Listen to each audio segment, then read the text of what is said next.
सर्वांना नमस्कार. दिल का रिश्ता द अनब्रोकन बॉन्ड या स्टोरीचे 33 एपिसोड यापूर्वीच अपलोड केलेले आहेत. कृपया ते सगळे एपिसोड ऐकण्यासाठी आपल्या चॅनलला भेट द्यावी. मुग्धा आणि अमितचं आता लग्न झालं आणि दोघांचा सुखाचा संसार सुरू झाला आणि एका मोठ्या जबाबदारीतून ऋतू आणि श्री मोकळे झाले. आणि आता कृष्णा कधी सुधारेल याच्याकडे ऋतू आणि श्रीचं लक्ष लागलं होतं. आणि असेच बघता बघता आणखीन 2-3 वर्ष निघून गेली आणि आज कृष्णा आणि कान्हा 24 वर्षाचे झाले होते आणि दोघांनाही 25वे वर्ष सुरू झालं. सईसुद्धा 21 वर्षाची झाली होती आणि रश्मिकासुद्धा 22 वर्षाची पूर्ण झाली होती. उद्या दोघांचाही वाढदिवस होता आणि खूपच जंगी सेलिब्रेशन करणार होते. आणि सकाळी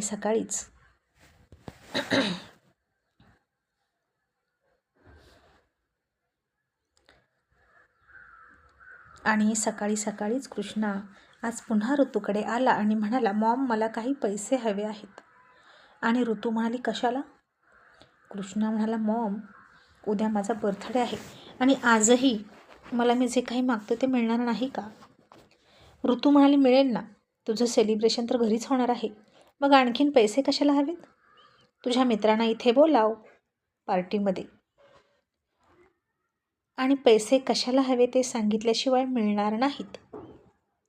आणि कृष्णा म्हणाला, मॉम तू सारखे प्रश्न का गं विचारतेस? मी तुझा मुलगा आहे, राग नको येऊ देऊस, पण हे सगळं माझं आहे. आता ताईसुद्धा लग्न करून गेली. इतक्या सगळ्या संपत्तीचं काय करणार आहोत? तुम्ही मला एन्जॉय का करू देत नाही?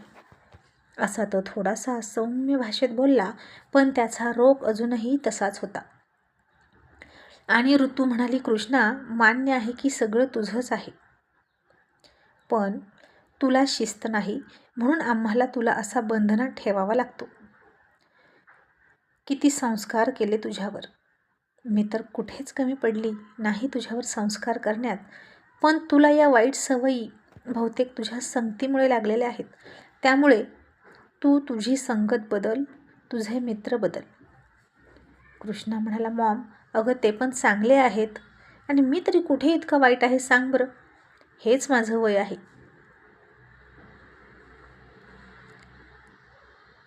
एन्जॉय करण्याचं आणि माझी जवानी आहे तोपर्यंतच मी एन्जॉय करणार ना.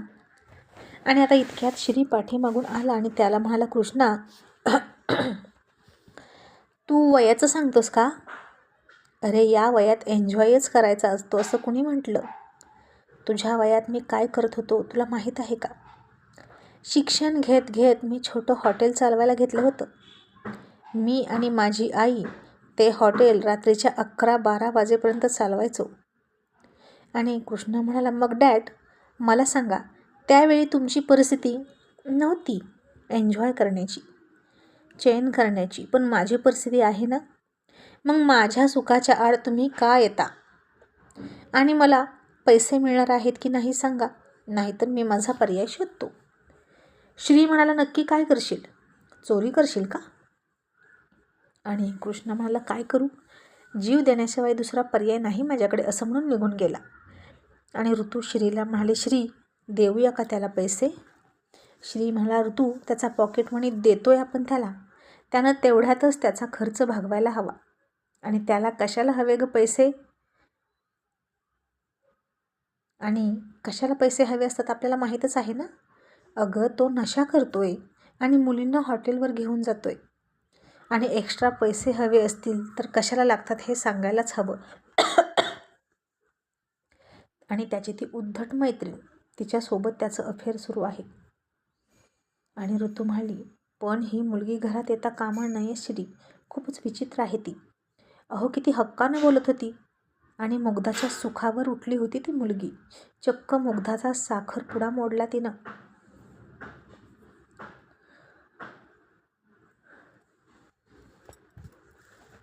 आणि आता इकडे रश्मिकानं कृष्णाला फोन केला आणि म्हणाली, काय झालं क्रिश, आपण हॉटेलमध्ये जातोय ना? आणि कृष्णा म्हणाला, नाही ना अगं, श्रीरंग पंडित पैसे देतच नाही. तू एक काम कर, तू उद्या संध्याकाळी ये पार्टीमध्ये. रश्मिका त्याला सुचवत म्हणाली, क्रिश मग तुझ्या 7 स्टार हॉटेलमध्ये जाऊया का? तिथं खूप मज्जा येईल. पण उद्याचा स्पेशल डे, आपण खूप धूमधडाक्यात सेलिब्रेशन करू. आणि कृष्णा म्हणाला, नको, तिथं लगेच आपल्याला पकडतील आणि चुगली करतील. आणि मला वाटतं पार्टी तिथेच आहे, तर आपण संध्याकाळी तिथे काही होतं आहे का बघू. पण मला नाही वाटत तिथं काही होईल. सगळ्या रूम एंगेज असतात अगं. प्रत्येक रूममध्ये गेस्ट असतात. आणि आता हे जर घरच्यांना कळलं ना की आमच्याच 7 स्टार हॉटेलमध्ये मी मुलगी घेऊन जातोय, तर घरात खूप मोठं रामायण महाभारत होईल. त्यापेक्षा रश्मिका, आपण तुझ्या घरी भेटलो तर चालेल का गं? तुझ्या मॉमला विचारून बघ ना. असं कृष्णा रश्मिकाला विनंती करत म्हणाला. आणि म्हणाला की प्लीज, मी तुला खूप मिस करतोय. आज मला माझं गिफ्ट हवं आहे. दुसरं काहीही नको मला, फक्त तू पाहिजे. आणि रश्मिका म्हणाली, ओके, विचारून बघते. आणि आता रश्मीलासुद्धा त्याला घरी येऊन भेटण्याची परवानगी द्यावी लागली. आणि कृष्णा घरी आला आणि रश्मी त्याला म्हणाली, क्रिश, बॉन्डवर लिहून दिलेलं आहे तू रश्मिकासोबत लग्न करशील, लक्षात आहे ना? म्हणून मी तुला भेटू देते. आणि त्याआधीच कुठलंच लफडं करू नका. रश्मिका गरोदर नाही राहिली पाहिजे. आणि रश्मिकासुद्धा म्हणाली, मॉम, आम्ही घेतोय प्रिकॉशन, डोंट वरी. आणि दोघेही आता रश्मिकाच्या बेडरूममध्ये गेले आणि दरवाजा लावला. आणि आता तो खूप उतावळा होऊन तिच्याकडे आला. तिनंही त्याला मिठी मारली आणि रोमॅन्स करायला सुरुवात झाली.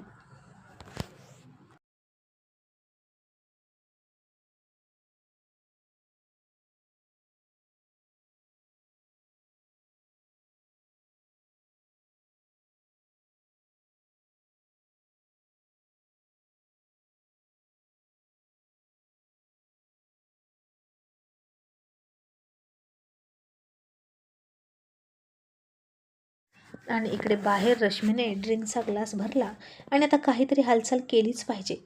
ऋतू आणि श्रीला मी इतक्या सहजासहजी शांत झोपू देणार नाही. त्यांच्या आयुष्यात सतत भूकंप आले पाहिजेत असं म्हणाली. आणि ती तिचे प्लॅन आखत होती. आणि आता इकडे सुट्टी होती आणि बर्थडेच होता म्हणून कान्हा बागेमध्ये काम करत होता. तो दर बर्थडेला झाड लावायचा. त्याला आवडायचं सगळीकडे काम करणं. आता श्रीसुद्धा त्याच्या जोडीला आला आणि दोघेही रोप लावत होते. आणि श्री कान्हाला सांगत होता की कान्हा, रोपांची काळजी कशी घ्यायची ते शिकून घे. त्यांना जास्त पाणी देऊन चालत नाही, जास्त खतही घालून चालत नाही आणि कमीसुद्धा पडू द्यायचं नसतं. आणि एकदा त्यांना सगळं द्यायचं आणि मग त्यांच्याकडे एका महिन्यानं येऊन बघायचं असंही होऊन चालत नाही. सतत त्यांच्यावर लक्ष द्यावं लागतं. आणि कान्हा म्हणाला, हो साहेब, तुमचं अगदी बरोबर आहे. जसं आपण लहान मुलांकडे लक्ष देतो तसंच रोपांचं पण असतं ना. त्यांना शिस्तीचं कडक ऊन आणि मायेचं खत पाणी लागतंच. श्रीनं त्याच्याकडे बघितलं आणि म्हणाला, माझ्या भावना किती लवकर तुझ्या हृदयापर्यंत पोहोचल्या. कान्हा, कधी कधी मला असं वाटतं की तूच माझा मुलगा आहेस, कारण आपले विचार खूप जुळतात. आणि आता कान्हा हसला आणि इतक्यात त्याच्या हाताला लागलं आणि रक्त येऊ लागलं. तसा श्री कासावीस झाला आणि म्हणाला, अरे बँडेज आणा कुणीतरी, कान्हाला लागलेला आहे. आणि कान्हानं आता श्रीचा हात पकडला आणि म्हणाला, साहेब, इतकं काहीच नाही झालं. अहो, तुमचंच रक्त आहे हे आणि त्याला कष्टाची सवय आहे, त्यामुळे इतक्याशा लागण्यानं काहीच होणार नाही. आणि ते बोलणं ऐकलं आणि श्रीनं त्याच्याकडे हसून बघितलं. आणि श्री म्हणाला, का रे, एक विचारू का? सई हल्ली का जास्त येत नाही इकडे? आणि तिचा अभ्यास कसा सुरू आहे? कान्हा आता थोडा शांत झाला आणि हा प्रश्न कधी ना कधी येणारच होता हे त्याला कळलं. आणि कान्हा म्हणाला, अभ्यासच खूप जोरात सुरू आहे म्हणून तर येत नाही. हॉटेल मॅनेजमेंट करत आहेत मॅडम. हल्ली खूप अभ्यास करायला लागले आहेत आणि मी जातो ना तिला तिकडे गायडन्स करायला. इतर वेळी येत नसली तरी उद्या मात्र नक्की येणार ती. आणि श्री म्हणाला, का नाही येणार? उद्या तिच्या खास जवळच्या व्यक्तीचा बर्थडे आहे ना. ती बाकी सगळं मिस करेल, पण बर्थडे नाही मिस करणार. आणि कान्हा आता फक्त हसला. आणि संध्याकाळी ऋतू श्री आणि कृष्णाला म्हणाली, उद्या दुपारी पूजा ठेवली आहे, कृष्णाचा बर्थडे आहे म्हणून. आणि कृष्ण, कुठेही जायचं नाहीस तू. ही पूजा आपण तिघांनी एकत्र करायची आहे, आपल्या कुटुंबानं. आणि कृष्णानं तोंड वाकडं केलं आणि म्हणाला, आई, मला तर धूर आणि वास नाही आवडत. मला सोडून सगळं काही करत जा ना गं तू. ऋतू म्हणाली, कृष्णा, ते शक्य नाही. आणि जर तुला पैसे हवे असतील तर तुला पूजेमध्ये बसावं लागेल. आणि श्री म्हणाला, आणि धुराचा आणि त्या धूप दीपांचा वासाचा तुला त्रास होतो का? आणि उग्र परफ्यूमचा वास तुला आवडतं वाटतं. बरोबर आहे, तसंच असणार. पण तू तोंड बांधून बस, मग तर झालं. पण बसायचं म्हणजे बसायचं. आणि आता पैसे मिळतील म्हटल्यावर कृष्णा म्हणाला, ओके. पण आता श्री ऋतूला म्हणाला, ऋतू, कशासाठी तू ही पूजा ठेवलीस? आणि ऋतू म्हणाली, श्री, आपल्या तिघांचं एकमेकांशी छान बॉन्डिंग व्हावं आणि ग्रहशांती नांदावी म्हणून. आणि तुम्ही उद्या घरीच थांबा. आणि श्री म्हणाला, ओके.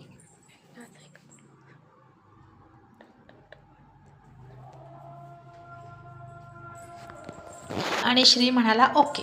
आणि आता कृष्णा रश्मिकाला फोन करून म्हणाला, पूजा ठेवली आहे मॉमने, मी नाही येऊ शकत तुला भेटायला. आणि रश्मिका म्हणाली, नाही क्रिश, ती पूजा गेली खड्ड्यात, तू मला भेटायला यायचं, नाहीतर मी तुझ्याशी कधीच बोलणार नाही. कृष्णासमोर आता खूप मोठा पेच पडला. पूजा आहे म्हणजे ती तिथे बॉडीली प्रेझेंट राहावंच लागणार. आणि काय करावं, त्याला तर ही पूजा वगैरे आवडतच नव्हती. पण आता मॉम आणि डॅडना कसं फसवायचं या विचारातच तो होता. आणि त्याला आता कान्हा दिसला आणि तो पळतच कान्हाकडे गेला आणि म्हणाला, ए कान्हा, ऐक ना. तसं कान्हानं इकडं तिकडं बघितलं आणि चकित होऊन म्हणाला, तू मला हाक मारलीस का? कृष्णा म्हणाला, मग आणखीन कोणाला? तुलाच बोलतोय. आणि इतक्या वर्षातून हे आज पहिल्यांदा कृष्णा कान्हाला इतका नॉर्मली बोलत होता. नाहीतर सतत नोकर म्हणून हाक मारायचा. पण आज चक्क कान्हा म्हणाला. आणि कान्हा म्हणाला, बोल, काय झालं? आणि कृष्ण म्हणाला, उद्या पूजा ठेवली आहे, तर तू माझी एक हेल्प करशील का प्लीज? नाही म्हणू नकोस, मी पहिल्यांदा तुला काहीतरी मागतोय. कृष्णाचं इतकं गोड बोलणं कान्हाला पचत नव्हतं. आणि कान्हा म्हणाला, बोल, काय करायचं? आणि कृष्णा म्हणाला, उद्या पूजा आहे आणि तू तोंड बांधून माझ्या जागेवर पूजेत बसायचं. प्लीज प्लीज, नाही म्हणू नकोस. तुला तुझ्या आईची शपथ आहे. आणि कान्हा म्हणाला, कृष्णा, तुला वेळ लागले का? देवाला फसवायचं का? अरे, एक वेळ माणसाला फसवता येईल, पण देवाला कसं फसवायचं? पाप लागतं. आणि कृष्णा त्याला म्हणाला, आणि आईची शपथ मोडली तर काय होतं माहीत आहे ना? प्लीज प्लीज माझं ऐक. कान्हाचा नाईलाज झाला आणि तो हो म्हणाला. मग आता तो दिवस उजाडला ज्या दिवशी कृष्ण आणि कान्हाचा बर्थडे होता. आणि सकाळी सकाळी कान्हा बंगल्यामध्ये गेला श्री आणि ऋतूचा आशीर्वाद घेण्यासाठी. आणि त्याच्या हातात तेच श्रीनं दिलेलं नाणं होतं. आणि कान्हा रोज त्या नाण्याकडे एकदा तरी बघायचा. आणि आपणही असंच एक एक रुपया जोडून मोठं व्हायचं असं त्यानं ठरवलं होतं. 1 रुपयाची किंमत कमी असली तरी एक एक मजला जोडूनच मोठी बिल्डिंग बनत असते असं त्याला वाटायचं. वयाबरोबर त्याचे विचारसुद्धा प्रगल्भ झाले होते.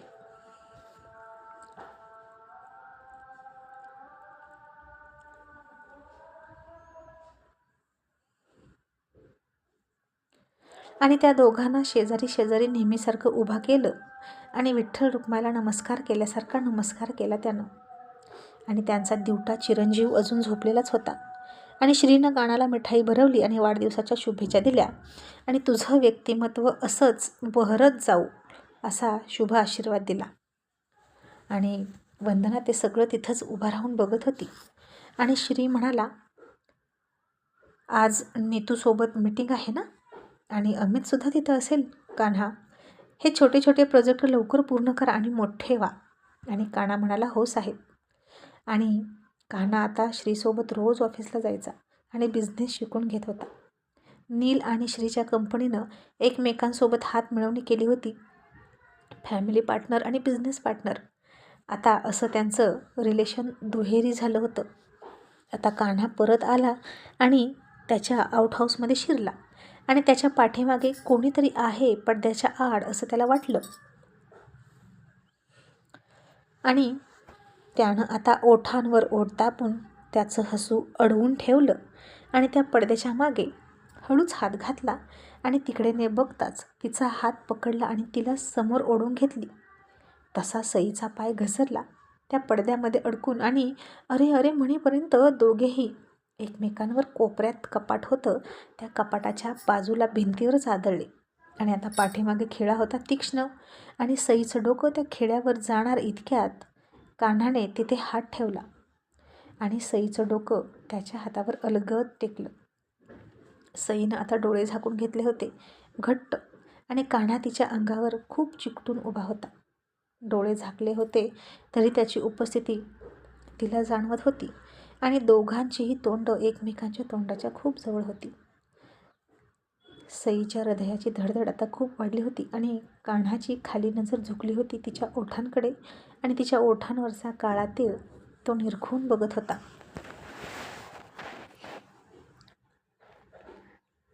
सईनं आता डोळे उघडले आणि तिच्या डोळ्यासमोरच त्याचं तरतरीत नाक आलं आणि त्याची झुकलेली नजर कुठे आहे हे तिच्या लक्षात येत होतं. तिच्या ओठांवरून थेट त्याची नजर तिच्या गळ्यावरून छातीकडे जात होती आणि सईच्या अंगावर शहारा आला. अशातच किती वेळ गेला माहीत नाही. दोघेही तशाच अवस्थेत होते आणि दोघांच्याही हृदयाची धडधड खूप वाढली होती आणि पाठीमागे सईच्या अंगावर काहीतरी पडलं आणि तिला थंड लागलं.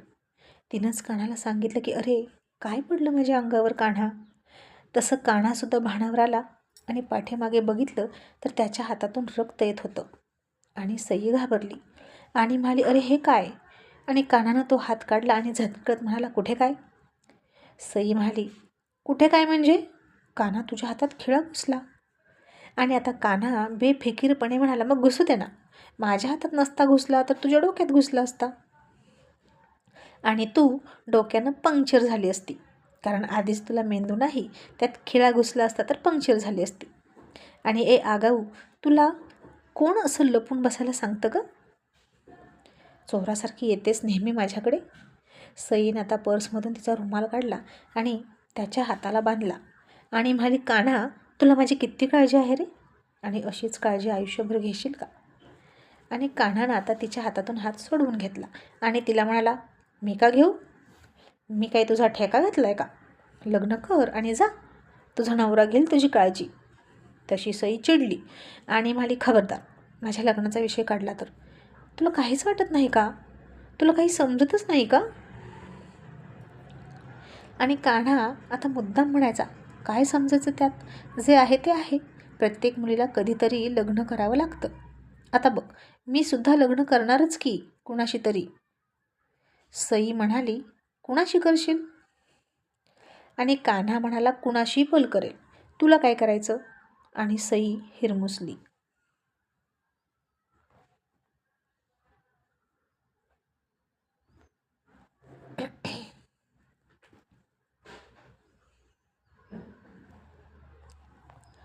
याला तर माझ्याविषयी फिलिंगच नाहीत, आता याला कसं सांगू. असं म्हणून ती गप्प झाली आणि तिनं गाल फुगवले आणि म्हणाली ठीक आहे तो विषय राहू दे बाजूला. आणि तिनं तिथेच ठेवलेलं मोरपंख घेतलं आणि म्हणाली घे तुझ्या बर्थडेचं गिफ्ट. आता कान्हाने ते घेतलं आणि थँक्यू म्हणून तसंच बाजूला ठेवलं. जास्त फिलिंग नाही दाखवल्या. आणि सई म्हणाली अरे बघ तरी निरखून त्याच्याकडे.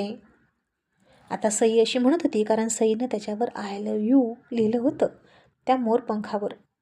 ते निरखूनच बघावं लागणार होतं, सहजासहजी दिसणारं नव्हतं. आणि कान्हा म्हणाला बघीन ग नंतर, सध्या मला नीतूनं बोलावले तिकडे जातोय. सई म्हणाली का, तिच्याकडे कशाला. कान्हा म्हणाला सई आता तू मला इतके प्रश्न विचारशील का. मी साहेबांतर्फे आणि नीतू तिच्या कंपनीतर्फे आम्ही ना एका छोट्या प्रोजेक्टवर काम करतोय आणि बिझनेस शिकतोय, समजलं का. आणि आम्ही सतत भेटतो म्हणून आजही भेटणार आहोत. आणि माझ्या बर्थडेनिमित्त ती मला एका 5 स्टार हॉटेलमध्ये ट्रीट देणार आहे. आणि हे ऐकलं आणि सईचे डोळे पाण्यानं भरले आणि ती म्हणाली, जा तिच्याकडे, नको बोलू माझ्याशी, असं म्हणून निघून गेली. कानानं तिला जाताना बघितली आणि म्हणाला, गेली वाटतं. बरं गेली. आणि पुन्हा त्यानं ते मोरपंख घेतलं आणि निरखून पाहिलं आणि त्याला दिसलं आय लव. आणि त्यानं पुढचं काही वाचण्याआधीच ते मोरपंख छातीशी लावलं आणि हसला आणि म्हणाला, वेडाबाई, थांब ना गं थोडी, इतकी काय घाई आहे तुला? आधी मला काहीतरी बनू दे. तू पळून चालली आहेस की मी पळून चाललो आहे? मलासुद्धा तुला बोलायचं आहे, पण इथे नाहीच. जगातला सगळ्यात महागड्या ठिकाणी मी तुला प्रपोज करणार आहे.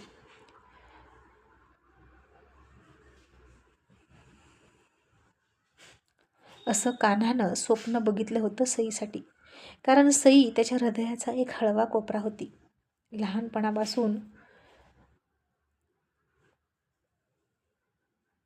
मला ती मदत करते, आई इतकीच, साहेबांनी इतकीच. तू सुद्धा मला प्रोत्साहन दिलंस सई, असं तो म्हणाला. फक्त थोडे दिवस थांब. आणि नेहमीप्रमाणेच ते मोरपंख इतर मोरपंखांच्या जागी ठेवलं आणि म्हणाला, आपलं लग्न होईल तेव्हा या सगळ्या मोरपंखांचं मी एक सुंदर शोपीस बनवणार आहे सई, आपल्या बेडरूममध्ये लावणार, असं मनातच म्हणाला. आणि आता त्या रुमालावर तो त्याचे ओठ टेकवणार इतक्यात सई परत आली आणि तिने ते बघितलं. तिलाही वाटलं तो त्या रुमालाचा किस घेतोय की काय, म्हणजे त्याच्या मनात माझ्याविषयी काहीतरी आहे. आणि ती त्याच्याकडे बघत असताना कान्हाला दिसली आणि कान्हानं किस करण्याचा इरादा सोडून दिला आणि त्या रुमालाची गाठ सोडण्यासाठी त्यानं त्याचे दात तिकडे नेले आणि म्हणाला, बरं झालं आलीस, तुझं रुमाल घेऊन जा. तशी सई पुन्हा पाया आपटून म्हणाली, राहू दे तुलाच आणि मी जाते. तुला फरक नाही ना पडत मी रुसून चालले तरी? मी आता परत येणारच नाही, असं म्हणून रडून निघून गेली.